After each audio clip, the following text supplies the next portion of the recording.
All right. Well, hello everyone. My name is Elspeth. I'm a ner- I well, I guess I'll just start by introducing myself because I was started here. I am a nurse practitioner by profession. I actually work at Hennepin Healthcare in downtown Minneapolis, and my husband thought that this would be relevant as I discuss a few things about COVID going forward here. Anyway, my husband, Erik is going to join in from time to time on this presentation. And I do want to just thank Midwest Mountaineering for still putting together an expo this year in the time of COVID-19. And I thought I would give a talk based on kind of our current situation here on finding adventure during COVID-19. This talk, I'm first of all going to talk about some issues pertaining to COVID and finding adventure, traveling. Then I'll go into the trips that my husband and I took during 2020. We'll talk about that. That'll be most of the talk. And then we'll talk a little bit about going forward into 2021, knowing that COVID is still around. And then in the end, we'll have a little summary. And you can see here, Erik's face, I think, is perhaps on this over the screen here. But here's Erik and I on our spring adventure, and we are eating tortillas with dried fruit and peanut butter. And this is our typical lunch food because it provides carbs, protein, and tortillas, peanut butter, and dried fruit are all pretty hearty, pretty hard to break into pieces. So let's see. All right. So in terms of COVID-19 and thinking about traveling, there is, first of all, the risk of getting COVID. So that's the idea of, are you traveling from somewhere where you're going to be where there's a low prevalence to somewhere where there's a high prevalence? Are you going to be flying or maybe in a van with a lot of other people and in hotels with a lot of other people? Then, of course, there's the risk of spreading COVID-19. So that's the idea of maybe traveling from somewhere where there's a high prevalence to somewhere where there's a low prevalence. And certainly this, in the spring, like when Hennepin County had the highest prevalence and outstate really didn't have many cases, it was like, man, what if I have COVID? I don't want to spread it to someone else. And then, of course, there are just a lot of travel restrictions, like pretty much all international travel, even at times state to state travel. So kind of regardless of your own thoughts about getting COVID or not, there are just things that we just can't do. So we did know that kind of regardless of what our trips were going to be, we were going to be spending a lot of time in our tent. We have an ultralight Z-Pax tent. And you can see here that because we go ultralight, we actually have the tent set up with our paddles. You can only see one in the picture here. So I pulled up this slide to show our trips that we've gone on for the last 4 years. These are kind of our bigger trips. I didn't include like in-state trips. And everything that is crossed out in red are trips that either we would not have been able to do had we planned to do them in 2020, or that we would have at least had significant pause on doing. And then there's a couple that have asterisks on them, and those are trips that I've previously presented on at Midwest Mountaineering. And then this summer, I did launch a website, elspethronnander.com, and I have put a number of these trips on the website in more kind of like blog post formats. So if you're interested in reading about these, you can go check it out. And if you have questions, you can hit the contact and contact me. So in terms of 2020, initially we had one trip planned before COVID cropped up. And that was a 2-week trip to Utah and the Grand Tetons, combined with a conference for me around the 4th of July. But obviously, COVID had other ideas. So what we ended up doing was doing a canoe trip in Minnesota in early May. And then we still went out west, but we went to the Bighorns around 4th of July. And then in September, we did a trip to the Boundary Waters. So enter the Great Northeast Minnesota Canoe Loop. So early May, I found myself furloughed for a week. And I was like, okay, great. I have like a week to figure out what I'm going to do. What should I do? The best thing I could come up with was to do 1,000 pull-ups over a week. And I wasn't too stoked about doing that. And if you remember at the time, there were some state borders that were closed. Flying was pretty much out of the question. There's also this idea of COVID stewardship. I was seeing some patients at work, not a lot, but a few. Hennepin County, where I work, and Ramsey County, where I live, had the highest prevalence of COVID in the state. So I knew if I was traveling outstate, I had a higher risk of spreading it. And if you remember at this time, even the boundary waters were closed. So Erik said, if you're off work, I'm taking vacation and I'm going to be off work too.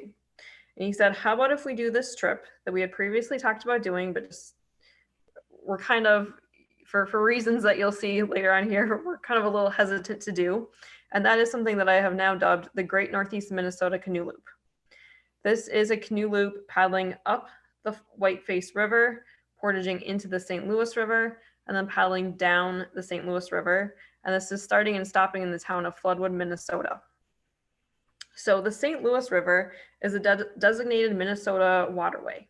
What this means is that the DNR puts out maps of this river, and the maps you can download online. You can download to your phone or GPS these Avenzia maps where you can actually see where you're at on the map. And you can also email the DNR for a paper copy of the map. It also means that the DNR maintains boat launches and campsites along the river. So the Whiteface, in contrast, has primitive status, what they call primitive status, which means there are no designated campsites. There are actually no designated boat launches along the way. There is a map for this, but it's not terribly accurate, as we found out. The advantages to doing this loop was that we would stay in state. We would be able to do this on 1 tank of gas, and essentially we should have no contact with others, assuming no one approached us or we got ill or injured. So I just want to put in a plug for Sue Leaf's book, Portage. If you canoe in Minnesota, you should definitely read this book. Sue Leaf really puts in a good plug for the Minnesota waterways, and these are the rivers in Minnesota, really like the paddleable rivers in Minnesota. So what she kind of makes the point of is that if you go to the boundary waters, you're going to be in the wilderness. We're going to see a lot of people, a lot of other canoers. If you go paddle the Minnesota waterways, you will sometimes be in wilderness, oftentimes on state land, but also going through cities, towns, see some development people, houses that live along the river. But I will tell you that hardly anyone is out paddling or even boating on these waterways. There are some exceptions like the Minnesota River. You're going to see a fair amount of boat traffic, but really outside of that, there's hardly anybody out there. So this is a map of the Minnesota waterways. And then I just want to show you here, Erik and I, we have been working on these waterways over the years. And this is, I'm going to try to get you to our map. This is our map that we have with highlighted the waterways that we have thus far done. So we still got a ways to go, obviously, but gives us something to do, something to look forward for. We're always searching out the best ones, and I'll talk a little bit about that later. All right, so this is a copy of the DNR map of the Whiteface and St. Louis rivers. And by no means do I expect that you're actually going to be able to read this, but I just wanted to give you a little flavor for what this looks like if you haven't seen one of these before. The town of Floodwood is way down kind of in the lower left corner of the map. And then we paddle, this is up the Whiteface River, all the way up to the Whiteface Reservoir. And then here, this is the road that we portaged on into the St. Louis. And then paddled on the St. Louis River, all the way back to Floodwood. This was total about maybe 170 miles or so. We had 9 days to do this trip. We weren't entirely sure how long it was going to take us. We did know that if we were just having a lot of trouble paddling up the Whiteface River, that we could always turn around and go back and bail on the route. So we did this trip the second week of May this year, and if any of you remember, it was really cold. Our first 4 nights were all in the 20s. And so maybe some of you think it's kind of crazy to paddle upstream. Erik and I both have somewhat of a canoe racing background. So we paddle in sync on opposite sides. We have done a lot of paddling. If you're paddling upstream, you can't just stop paddling and float, or you'll start floating downstream.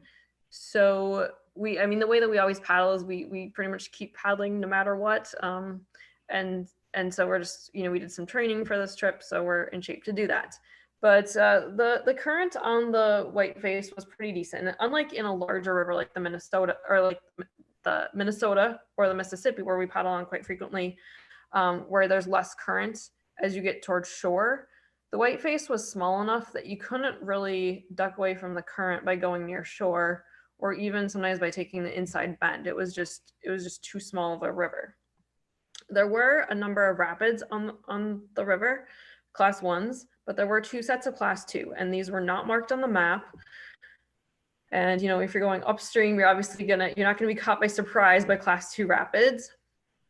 And then towards the very end, maybe the last 15 miles or so, the river definitely got really shallow. What we kept encountering was a rapid, and then there'd be a pool above the rapid, and then we had another rapid or beaver dam, and then another pool. So in the pools, the water was really great paddling, but the rapids could be pretty tough to go up. Sometimes we just, force the power, or sometimes we'd be pushing off a lot of rocks. And then in general, the Whiteface River was mostly wilderness, mostly state land, but we did pass by a few farms and a few houses. So here's a few pictures. This is from our campsite the first night. We had left the green trees in St. Paul and headed up north where there were no trees. You can see our canoe here. This is a Winona Jensen 18 of 1985 vintage, same vintage as me. You can see we put some ridge rest foam on the seats, and we have our canoe cart in there. And there's one carbon fiber paddle in there, and so those are really light paddles that enable us to paddle pretty quickly upstream. The second day, we encountered this really big log jam on the river. As we were approaching, it was kind of around this big horseshoe bend. And as we were approaching, there was this portage sign, and we said, I wonder why there's this portage sign here. It's an obvious DNR portage sign. We came around the bend, here's this huge log jam. As you can see here, there wasn't much vegetation along the shore, and so it was a really easy portage. And the upstream side, we actually never saw another portage sign, so not entirely sure where the other portage sign was, and we presume it was for this big log jam. And so then, as you're out there, this is not the boundary waters. This is what I call getting some culture along these waterways. And so I grew up with 2 grandpas who both lived up in northern Minnesota and both had their own dumps. And so I'm familiar with the concept that when your car stops running, you just drive it into the woods, or in this person's case, you just roll it off your field down the bank into the river. So this was our campsite the second night. There was actually a house kind of over here on this shore that you can't see, that we kind of tried to keep our tent away from. Try to camp on state land. And then, like I said, it was really cool. This is our olive oil. Our olive oil froze. And then you might also notice that we are sitting around in our socks. And that's because, I have my little prop here. So these are our NRS neoprene boots that we got for Alaska for a couple years ago. And this is what we wore on our trip. They're pretty warm, but sometimes they get a little bit wet, or we get some sweat in them, so our feet will get a little bit cold. So we'll just, often if we're taking a break and our feet are cold, we'll take our feet out and dry them off. So this was campsite the third night. This was the only marshy section of the Whiteface River. This is just upstream of the town of Whiteface. And prior to this, the river was really narrow, really snaky, and there were some deep class 1 rapids, and we worked really hard to get up a couple. The portaging looked terrible. The underbrush was incredibly thick, and neither Eric and I wanted to portage. And there was one rapid that we had to take 2 shots at. The second time we took a shot at it, and we rested between by pulling into an eddy or holding onto some branches. But the second time we were just literally paddling up it, and I was like, Eric, we're gonna do it, because I did not want to portage. And then we just shot just up the rapids. So that was kind of exciting. So this was our last day of the Whiteface, and this is a cable trolley. We actually saw 3 of these cable trolleys on the trip. And you can kind of see that there's a little bit of a path here, and I walked on this path up a hill and actually found somebody's cabin up there. I don't think they were home, but yeah, kind of interesting. So this is the upper Whiteface, paddling up it. You can see really nice northern forest with some hardwood, but also a lot of coniferous forest. This was a nice flat water section, perfect paddling. And then we got to the Whiteface Reservoir. And so this is the big levee on the south side of the reservoir. And on the south side of the reservoir, there's a fair amount of houses, but as you get farther north, it becomes state land. There is a state campsite up there, and then there's also a couple of backcountry campsites, and we stayed at one of those backcountry campsites, which was pretty nice. So from there, we portaged into the St. Louis River. So it was supposed to be a 10-mile portage. We had brought with our portage wheels. We were, well prepared to do a 10-mile portage. But when we got to the St. Louis, the water levels were too low. It was really like a rock garden. And so then we portaged farther. And so we ended up doing total a 22-mile road portage in one day. And it definitely made the trip hard. So here's Erik pulling the canoe, and he did most of the pulling. I did a little of the pulling. And this is actually what the river looked like when we got to it the first time.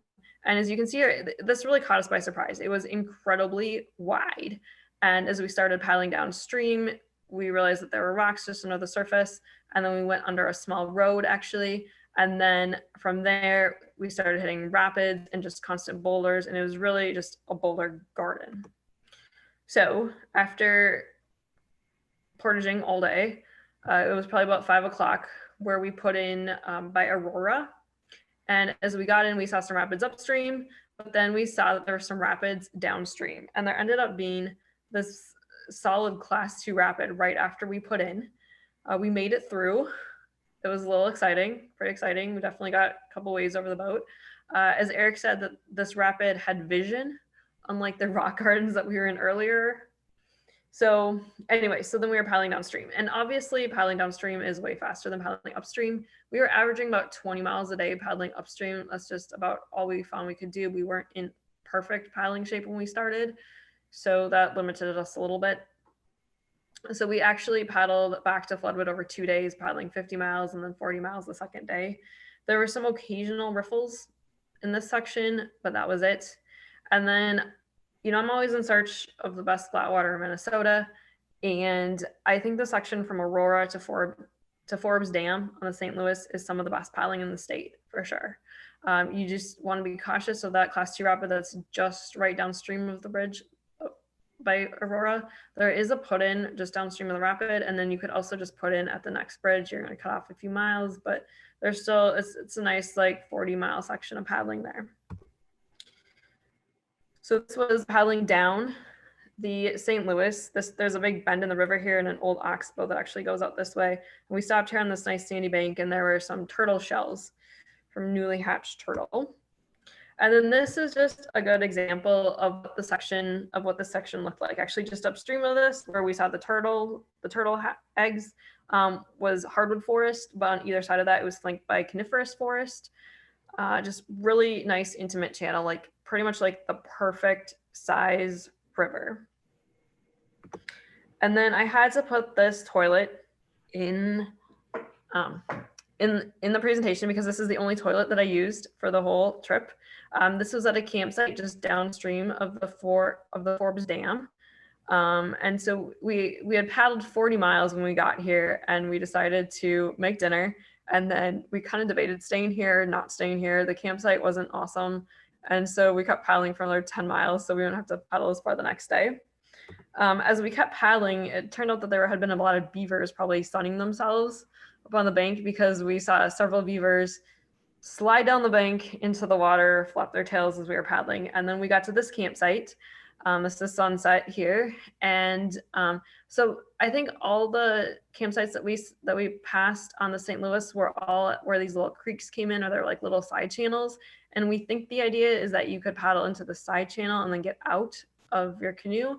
We found this one was pretty difficult to get out of. That side channel there was too shallow to get into. And there happens to be a lot of mud in Minnesota, and this was no different. So that was pretty much the end of the trip. We paddled, 40 more miles back to Floodwood the next day. So in summary, I don't know that I would necessarily recommend this trip. You have to be pretty adventurous. When we got done with this, it really felt like a mini expedition. This has been something that had been on the radar for a year or two. There was just a lot of unknowns about the Whiteface River.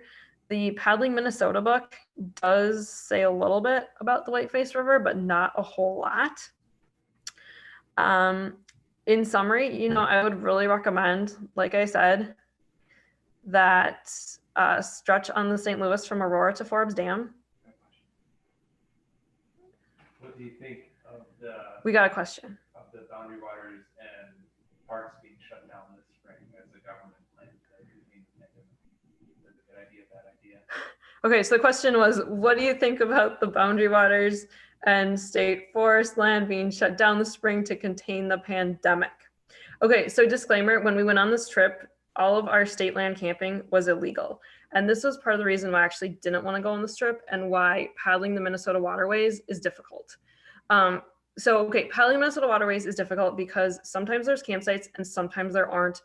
And some rivers just don't have any, and some they're far and few in between. And so then you do what I call bush camping, which is illegal camping. It makes you feel like you're homeless, even though you're paying your rent or your mortgage, whatnot. So we knew that this trip was going to have some of that because there weren't many campsites. So then the second part of the question, I'm going to break into two parts. So the boundary waters being closed in April and early May, I don't think a lot of people want to go to the boundary waters when there's overnight lows in the 20s. And so as a way to contain the spread, I could see that in high peak season when they actually had it open, but not, you know, in early May.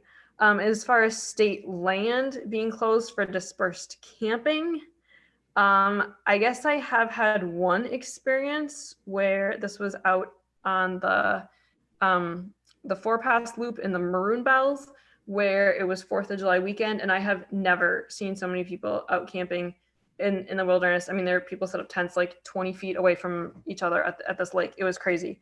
I have a really hard time believing that would ever happen in Minnesota.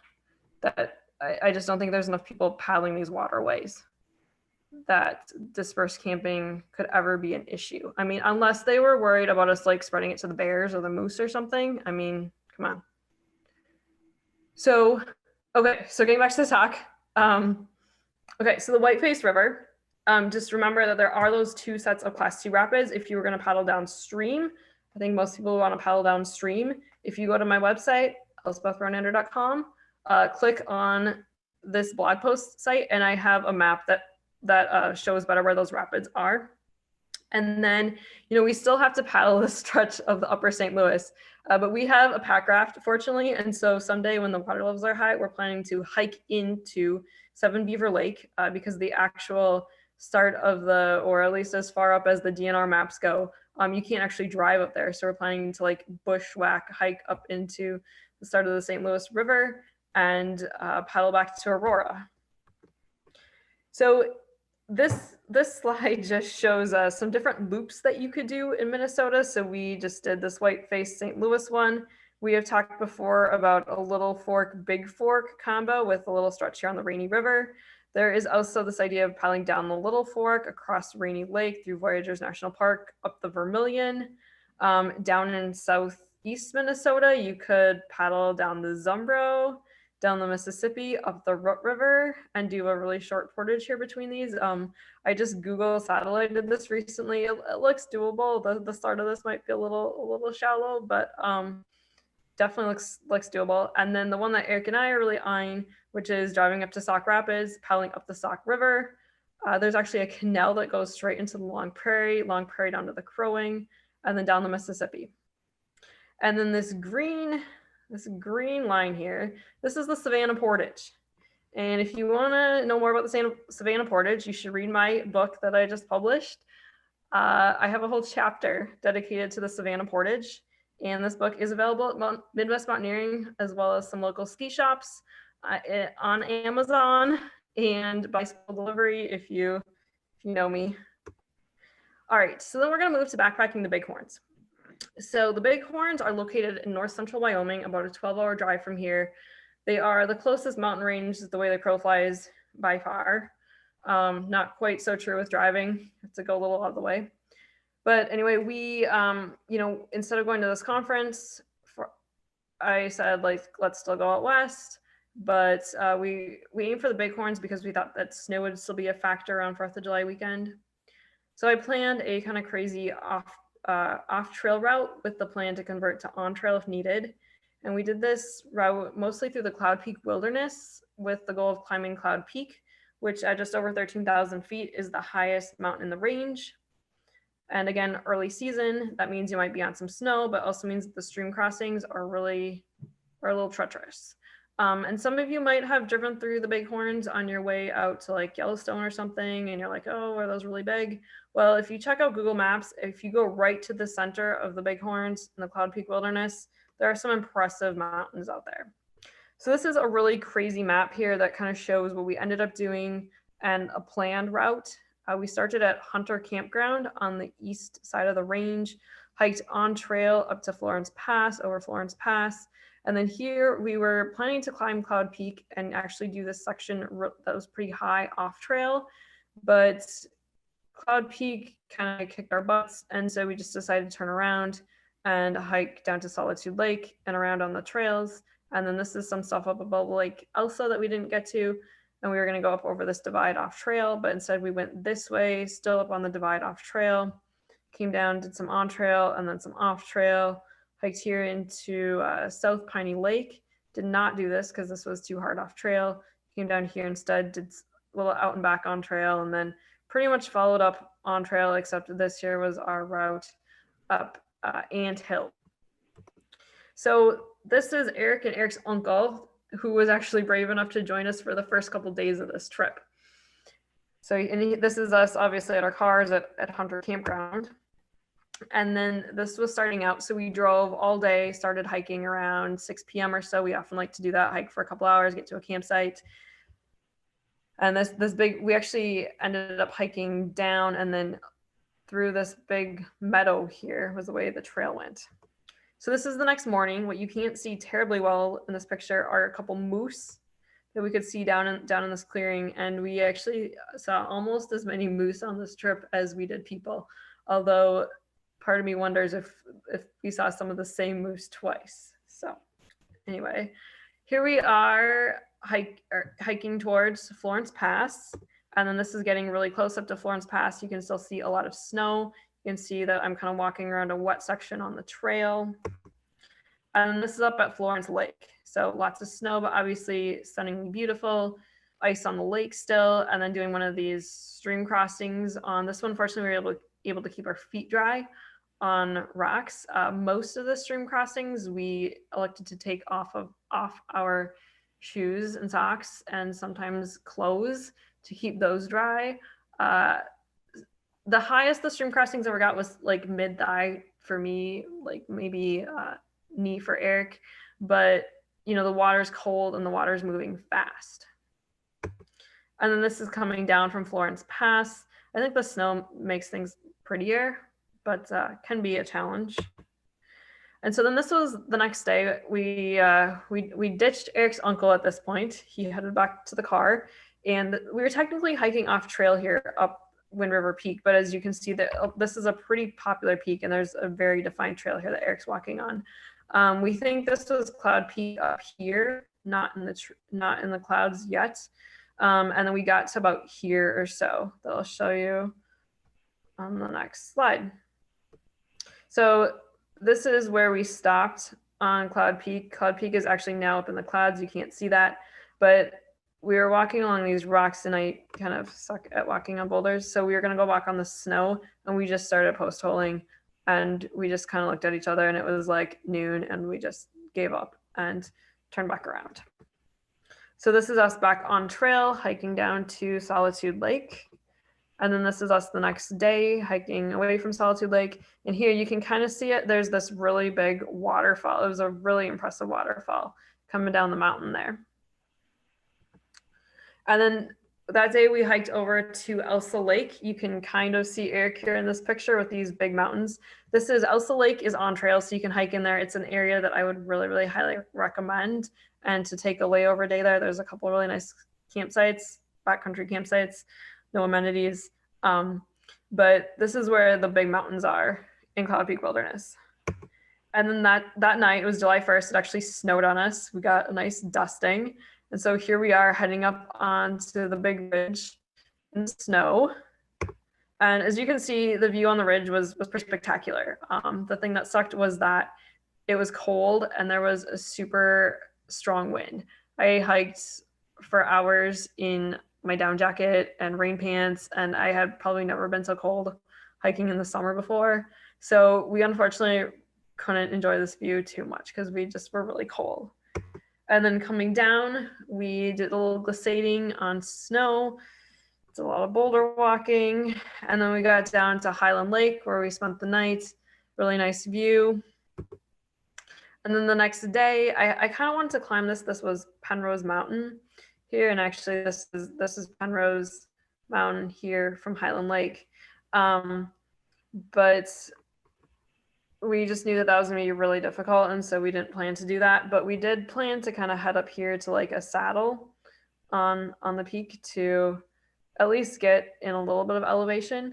And so we were hiking here through this really pretty meadow. And we were like, why is this fence here? But we later realized that there's some cattle grazing in this area. And the ranchers put up this fence. And this is probably like a really old fence. I don't even know how long it's been since cattle were grazing here. And maybe not terribly recently because it's now a wilderness area. But this is where this fence is to keep the cows out of this area because this is where the humans would come and get their water. So we made it up onto a ridge on Penrose Peak, and we did hit some nice wildflowers, as you can see in this photo. And then we did some contouring around, and as we were getting close to South Piney Lake, we hit lots and lots of boulders, and we were just walking on these boulders forever. And I'm really bad at boulder hiking, even though I keep doing all this off-road stuff. So anyway, kind of just over here somewhere was South Piney Lake, and we camped there. And then we had intended to go up, I think, kind of up on this ridge, but decided that that was going to probably be too difficult.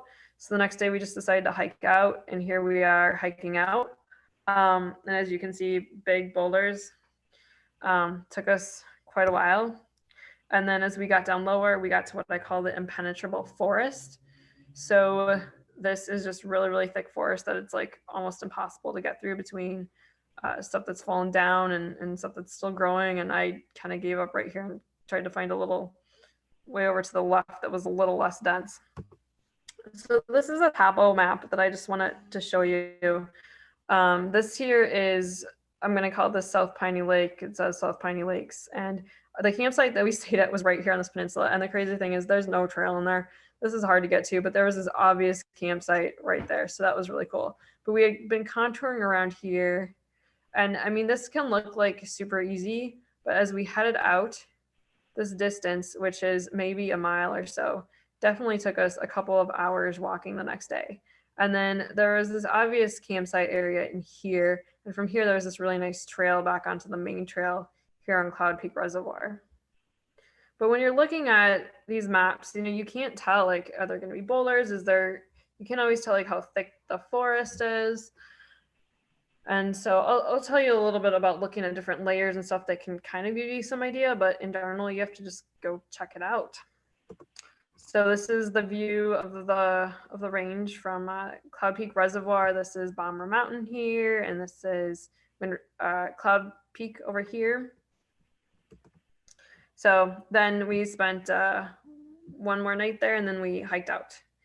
So, you know, in summary, really consider not going to the mountains early season because the stream crossings are pretty intense. We only hit a couple patches of snow that gave us any trouble, so that actually didn't end up being a difficult thing. But, you know, in the wilderness, often there aren't bridges. You read ahead, figure things out, because a lot of times there aren't bridges in wilderness areas. When we were off trail, we obviously didn't see anyone, but that's partly because off-trail travel is difficult. Every once in a while, we hit these really nice grassy sections off-trail, but that's far and few in between and go by really fast because it's easy walking. And then there's almost unlimited wilderness areas out in the Western United States. So, and if, you know, sometimes trails can be limiting, there aren't loops or whatnot. So consider going off-trail. Okay, so then we were thinking about doing another canoe trip, or another trip really in September, and we decided that we wanted to plan to do something that we were quite certain we could actually do. We had previously thought about doing some different parks in Ontario, like Killarney, Wabakimi, or Woodland Caribou have all been on our radar, but obviously with the Canadian border closed, that was not an option. So we decided on the Boundary Waters. We figured in September there would be fewer people / question mark because we knew the Boundary Waters had been really popular this year. And then one thing that was a little bit unique with this trip was that we actually, I planned it so that we would go to Bemidji to visit my family at the end of the trip. And I figured that way we'd be quarantined for close to a week before we saw them. Our route was around Fernberg Road, and it just so happened that Eric's parents were going the same time, so to the same place. So we met up with them for a couple nights, and then we tried to find adventure. I actually haven't been to the Boundary Waters too much, so all the lakes for me, except for one, which is really big, were new. So this is our route around Fernberg Road. Ely is a little bit off the map down here. We started on Fall Lake, hit up Kawishwe Falls, and then up the Kawishwe River the first day. The second day we did lakes 1 through 4, and then over through the big, huge Lake Insula, and then to Lake Alice, where we actually stayed for 2 nights and met Eric's parents. We did a day trip to Fish Dance Lake, where we saw the pictographs. And then here's Assawan Lake that I'll talk about a little bit later. And then up to Amber Lake, where there's a really nice beach campsite on the south side here. And then we left Eric's parents and did a big day here up through Ima Lake and down to Disappointment. And then this spur here was a little running, hiking adventure on the combined Disappointment Snowbank Lake trails. And then we had, it looks kind of goofy here because we actually kind of backtracked up to Ensign and whatnot and headed over to Indiana Lake to get in some more mileage, and then headed out on the 4-mile portage around Ella Hall and back to Fall Lake. And again, we did this in like 5 days, we'll call it, because we started late in the day. And yeah, we started at 1:30 p.m. and still got to here, and we were out by 1 or so. We were averaging about 20 miles a day, which was actually pretty chill for Eric and I. So here's Kawishwe Falls, starting to get a little bit of color on the trees. And then paddling up the Kawishwe River with the maroon goon here, Eric in his maroon suit. And then this is one of our favorite pictures from the trip. This is Eric putting the canoe in at Lake 1. And we were a little disappointed because we tried to only bring with 1 bag on this trip. We traveled pretty light, but we did have to bring with a second bag. It kind of worked out because then we could just put our day food in there. But anyway. And then here, this is just past Lake 4 where the fire had gone through this whole area. And I took this photo because it has cute little islands.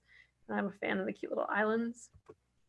And then this is the portage from Hudson to Lake Insula, which I really liked a lot because of that fire. It was nice, wide open, really good views looking down to Lake Insula, and nice dry portage too. And then here's one of the pictographs on Fish Dance Lake. And then this was our little adventure attempting to get to Assawan Lake. We got to the stream, to the Assawan stream, and it was like one of those streams that maybe you could send your toy boat down. So we just decided to hike for a little ways, and there was kind of maybe a little trail. And then we got to this beaver dam and walked along it, and then we decided we were going to go do more paddling, so we headed back to our canoe. And then this was another lake. This is a no-name lake that was up a stream that was very shallow. So anyway, we paddled up the stream. It was kind of like paddling through the muck for a while, and we saw these lily pads, like the lily pad bases were all like everywhere up floating on this muck stuff. And it was really interesting because they look a lot like cacti. And then this is the next day. This is actually the gorge. It's just to the west side of Lake Ima. We were a little surprised to find a little gorge. And then this is above Snowbank Lake when we had done that hike / run. The trail was incredibly overgrown, so I wore pants, and I was very glad I did. We were like going through raspberry bushes and all kinds of stuff. Anyway, and then this was our last full day. This is just before we got to Indiana Lake. There was this pretty impressive beaver dam made for some shallow paddling as we paddled up to it. And then this was our last day. This was the only night that I got below freezing, and obviously you can see some frost. And then we did the 4-mile portage. So my brother had done this portage about 5 years ago, and he said there was a small part that was underwater. He was pretty stoked that we were going to do this. We heard from numerous other people who called it overgrown. They said it was the sunken portage. We kind of actually debated not doing it. But in the end, we're like, okay, well, we got a canoe. Like, you know, we can always just paddle if we need be. And that's what we did here, because there was maybe about a quarter mile or so where we just got in our boat and paddled across this newly flooded forest thanks to the beavers. And then, so part of the whole reason we did this trip was we bought a used canoe for my niece there in the photo for her 3rd birthday from Canadian Waters in Ely. And so we delivered the canoe to her and took an exciting little trip down the Mississippi River just upstream of Bemidji, where there's a lot of trees down and the river snakes a lot. And it was intense. So, in summary, in regard to the boundary waters, if you do high mileage, it makes for more adventure.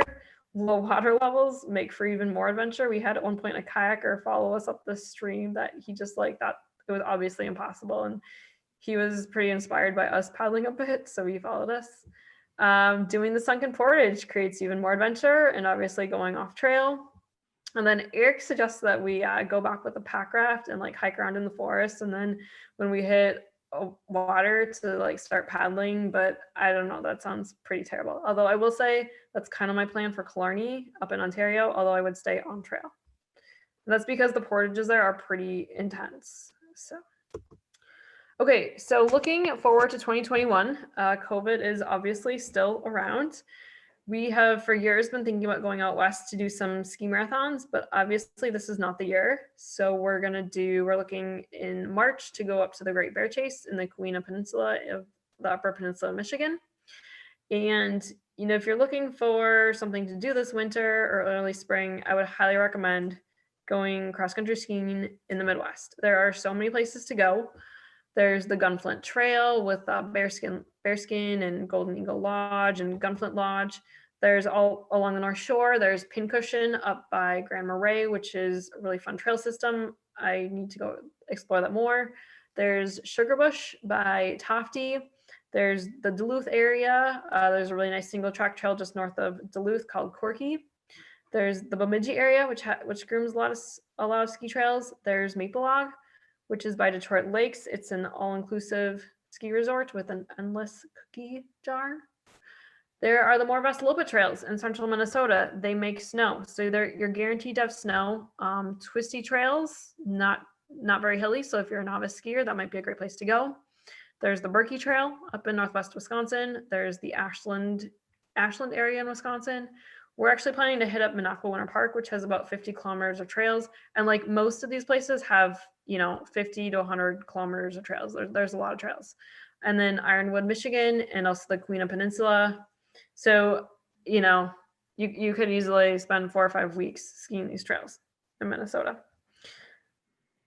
We got another question. Did we have any wood ticks on either of the few trips? Did we have any wood ticks? We had, was it a deer tick or a wood tick?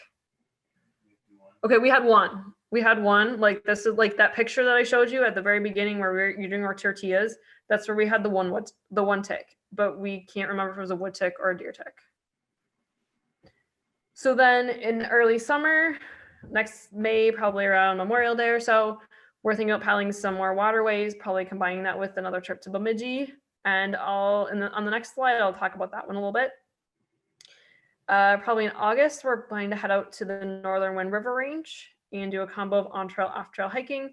Again, I mean, these are trips that like we're almost certain we can do, regardless of COVID. And then I think finally, maybe hitting the fall, maybe is when, we might have more options opening up. Like maybe we could go to Ontario. Who knows? Maybe I'll be able to go to a conference somewhere. And like Iceland, Europe, are they going to be open? International travel? I don't know. It still is a question mark. So looking ahead to May, I'm just going to give you guys a little example of how I find some of these adventures, how I come up with some of these ideas. So I admittedly spend a lot of time looking at Google Maps. And what I'm going to tell you, this is an adventure in the Brainerd Lakes area. And you might think Brainerd Lakes area, there's all these like boats and like fancy cabins and all this stuff. Well, I'm going to tell you, you can find adventure. You can find lots of mud and bugs and all that crap. So I'll orient you here. This is a little bit northeast of Brainerd. This is Crosby in the town of Ironton, and then this is Highway 6. And so right here this is the Mississippi, right here at the Mississippi and Highway 6, there's a boat launch. And so our plan is to put in here, paddle down the Mississippi River. Here's where the Pine River comes in, down the Mississippi River to the Rabbit River. Okay, I'm guessing no one here has probably heard of the Rabbit River, but that's okay. We don't know if it's gonna be very great or not, but you can kind of make out here that this is the Rabbit River. We're gonna paddle up the Rabbit River into here, and then once we get up here, do a little portage back to our car. So I would, if you're like looking around on Google Maps, you're like, is that possible? You know, I would like turn it on to satellite, take a look at satellite, and then that might give you a little better idea, but you have to be cautious, you know, like when I put on satellite from this, I'm like, there looks like there's a lot of like lily pads out there, like overgrown stuff, like maybe it's like August, water levels are low. So anyway, there's also, this is the Cayuna mountain bike area. And so I'm also like, well, it would be kind of fun to like paddle through these deep old mine lakes. So that's another route through there too. And so you can just see how, you know, it's like there's infinite ways that you can go, and you can just bushwhack and make up your own route. And some of you are probably thinking this sounds really crazy, but it's what we do. So anyway, this is maybe, I don't know, 10-ish miles across here, maybe 15, 20 going up to here, you know, and so we don't know what we're going to encounter. When we've done some of these trips before, it's like we kind of get in this like bog mat stuff where we can like, where we can't paddle, but if we get out, we're like sinking, you know, so this could take us 2 hours, and this could take us like 2 days of really hard work. So there you have it. That's how to find a crazy place to go. So in summary, like I said, you can find adventure almost everywhere. Pick a state, pick a river, pick a wilderness area, look at a map. There are no excuses. Don't let COVID-19 derail you. I'll tell you, if there's a will, there's a way. Some additional ideas. Some of our friends this year paddled on the Green River in Utah. This is a desert-like river, but kind of looks like the Grand Canyon. It's a little mini form of the Grand Canyon, where they told us there's really awesome side hiking. The stretch that they did, there weren't any rapids. You can rent canoes. So that would be another idea, is to do a canoe trip in another state. And then a couple of resources that I use for free, there is hillmap.com. You can choose your different layer, we'll call it. So you can look at like the USGS map or the USGSFS map or something like that, and actually find the hiking trails. And that can give you an idea as you kind of start to plan an adventure. You probably don't want to use this exclusively. You probably want to actually buy a map, but it can at least give you an idea of what the trails look like in the area. And then we become pretty dependent on Gaia GPS. This one does have a small fee with it, but again, it shows you like all these hiking trails. You can also put in your own routes to figure out like how far something is, figure out if it's very doable or not. And you can also look to see public tracks. And so that will tell you if where you're thinking of going, anybody has gone before, and can show you like the way to go if you want to do that and not make your own route. So anyway, if you want more information, here's my website, elspethronnander.com. There is a contact on there. There are also a bunch of my adventures. And with that, if anyone else has any more questions, I'd be happy to take them. I'll give you guys a few minutes. Thanks for listening.